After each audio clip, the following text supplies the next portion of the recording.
السلام علیکم ورحمۃ اللہ وبرکاتہ۔ امید کرتا ہوں کہ آپ حضرات خیریت سے ہوں گے۔ دوستو، نماز تراویح پڑھانے کے لیے بچے کی عمر کتنی ہونی چاہیے؟ کیا 10 سال کا بچہ یا 12 سال کا بچہ یا 14 سال کا بچہ نماز تراویح پڑھا سکتا ہے یا نہیں؟ آئیے اس کی جانکاری کے لیے میں آپ حضرات کے سامنے جامعہ علوم اسلامیہ کا فتویٰ پیش کر رہا ہوں۔ چنانچہ کسی سائن نے جامعہ علوم اسلامیہ سے سوال کیا، کیا 11 یا 14 سال کا بچہ فرض اور نماز تراویح کی جماعت کروا سکتا ہے یا نہیں؟ تو چلیے دیکھتے ہیں جامعہ علوم اسلامیہ نے اس کا کیا جواب دیا ہے۔ بسم اللہ الرحمن الرحیم۔ فرض اور نفل نماز یعنی تراویح وغیرہ میں بالغ مقتدیوں کی امامت کے لیے امام کا بالغ ہونا ضروری ہے۔ نابالغ امام کی اقتداء میں بالغ مقتدیوں کی نماز ادا نہیں ہوگی۔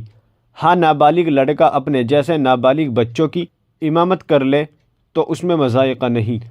بالغ ہونے کا مدار بلوغت کی علامات پر ہے۔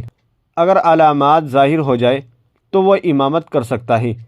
علامات ظاہر نہ ہو تو قمری اعتبار سے 15 سال سے کم عمر کا لڑکا امامت نہیں کرا سکتا۔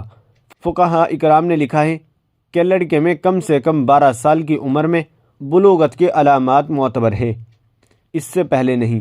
لہذا اگر بچے کی عمر قمری حساب سے 12 سال پوری نہیں ہوئی ہے تو وہ یقینی طور پر نابالغ ہے، اور اگر عمر 12 سال ہو چکی ہے لیکن اس میں بلوغ کی علامت نہ پائی جائے تو بھی وہ نابالغ ہے، اس کی اقتداء میں بالغ کی نماز نہیں ہوگی۔